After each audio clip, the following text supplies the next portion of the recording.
सपा के राष्ट्रीय अध्यक्ष अखिलेश यादव पहुंचे प्रतापगढ़। कार्यकर्ताओं ने जीआईसी में मंच पर मुकुट पर चित्र भेंट कर किया स्वागत।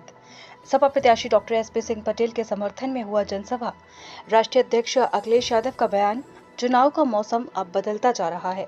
ये चुनाव संविधान बचाने का है, आरक्षण भी खत्म हो जाएगा। 5 चरणों के चुनाव के बाद एनडीए का बोरिया बिस्तर बांधना शुरू हो गया है। 400 सीटों के बाद लोकसभा की जो 145 सीट बचेगी वही बीजेपी को मिलेगी। जुमले व महंगाई से जनता का गुस्सा 7वें आसमान पर पहुंचा। लोगों का गुस्सा देख बीजेपी का प्रत्याशी मंच पर रोने लगा है। अखिलेश, अगर हम सत्ता में आए तो अग्निवीर योजना को समाप्त कर देंगे। वैक्सीन कंपनियों से मोदी सरकार ने खूब सारा चंदा लिया है। जो वैक्सीन शरीर में चली गई उसे कैसे वापस लेंगे। अगर मोदी सरकार सत्ता में आई तो खाकी वर्दी की नौकरी को भी 3 साल की कर देगी। इस बार शहजादे शह भी देंगे, मात भी देंगे। दिल्ली व लखनऊ का इंजन आपस में टकरा रहा है। बीजेपी 80 की 80 सीटों पर सफाया होने जा रहा है। बीजेपी सरकार ने जानबूझकर पेपर लीक कराया। कांग्रेस व सपा एक और एक मिलकर 11 हो गई है।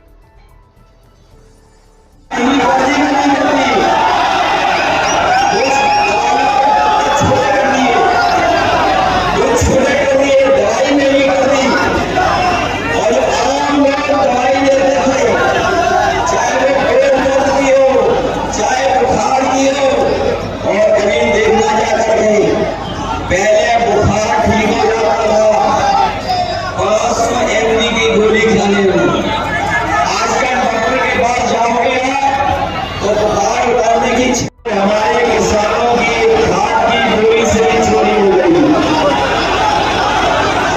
खाद चोरी हुई, पहले 5 किलो चोरी की, फिर 5 किलो चोरी हो गई खाद। बताओ, आपकी बोरी से खाद की 10 किलो चोरी हुई कि नहीं हुई? मैं कभी-कभी हिसाब उड़ा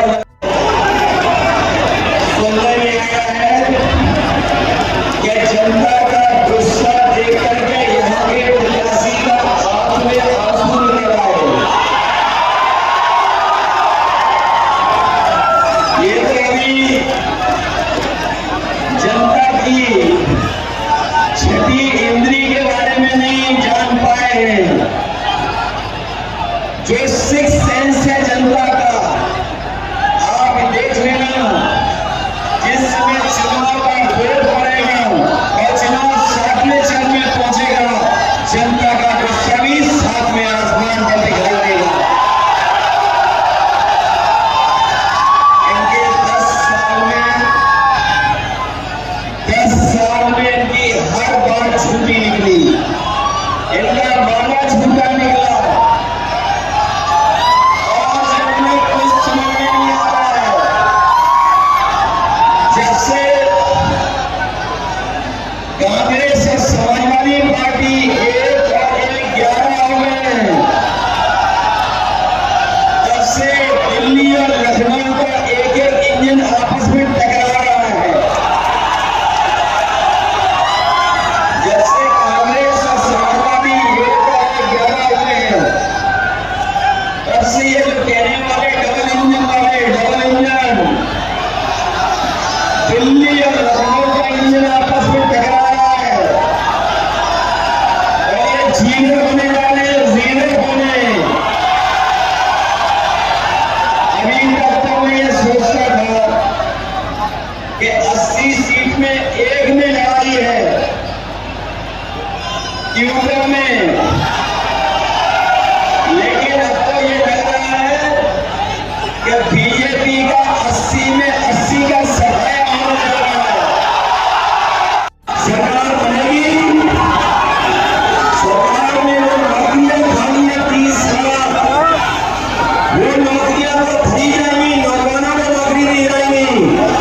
साथ ही साथ जो फौज की आधी अधूरी नौकरी है, अग्निवीर को हमेशा हमेशा के लिए खत्म कर दिया जाएगा।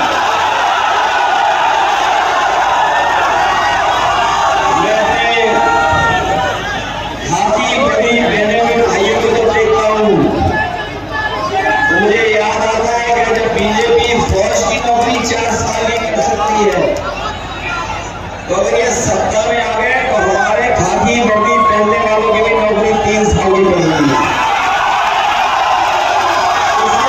सावधान करने आए हैं। अभी तो फौज की नौकरी हुई है 4 साल की।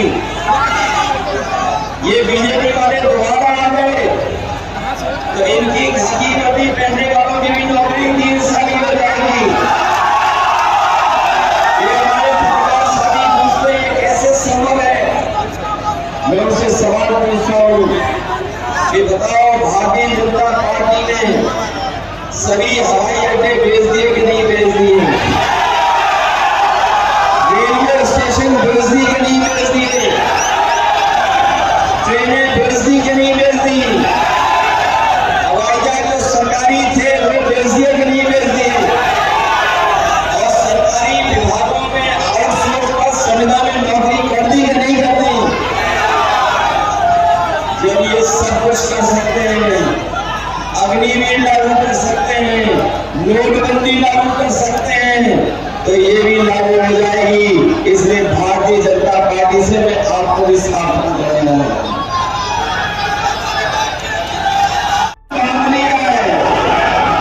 और ये सब छठवें सातवें वाले चुनाव में आ रहे हैं।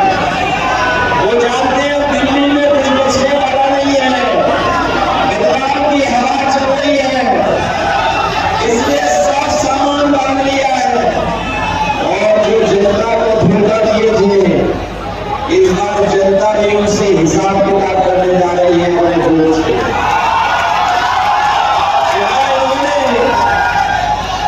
किसानों को ठेका दिया था, वही हमारे नौजवान जानते होंगे कि कोई भी इस सरकार में परीक्षा हुई, हर परीक्षा का पेपर लीक हो गया।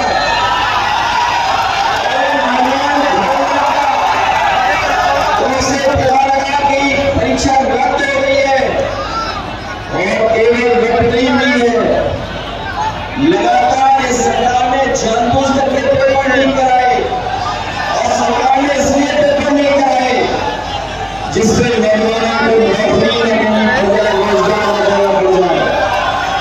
मैंने कई प्रोटोकॉल को फिर कहता हूं कि जो नौजवानों की परीक्षा रद्द हुई है उससे लगभग 60 लाख बच्चे नौकरी से दूर हो गए। और अगर नौकरी से 60 लाख बच्चे दूर हुए हैं, उनके माँ बाप को जरूरत है तो एक परिवार में 3 लोग है सरकार से, और अगर हम 3 का गुणा 60 लाख से करते हैं तो 1,80,00,000 होते हैं। और यही 1,80,00,000 अगर 80 लोकसभा से भाग दे देंगे तो हर लोकसभा में भारतीय जनता पार्टी का 2,25,000 वोट कम हो गया, जिसकी कोई भरपाई भारतीय जनता पार्टी नहीं।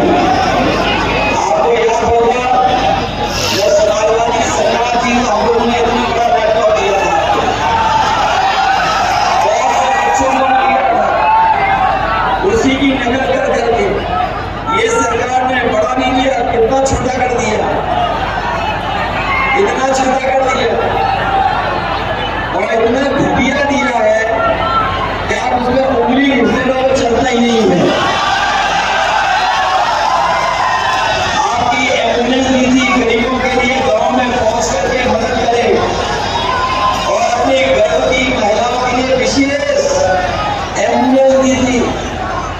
इन्होंने एम्बुलेंस को बर्बाद की है, लेकिन अस्पताल भी बर्बाद कर दिए। किसी गरीब का आप सरकारी अस्पताल में इलाज नहीं हो पाता। और ये दिल्ली वालों ने 10 साल में और उत्तर प्रदेश की सरकार ने 7 साल में कोई भी एक ऐसा जिला अस्पताल नहीं बनाया जिसमें हमारे गरीबों को फ्री इलाज मिल जाए, दवाई मिल जाए और सब तरह का उनको सुविधा मिल जाए। कोई इंतजाम नहीं किया। ये जो 100 नंबर वाली पुलिस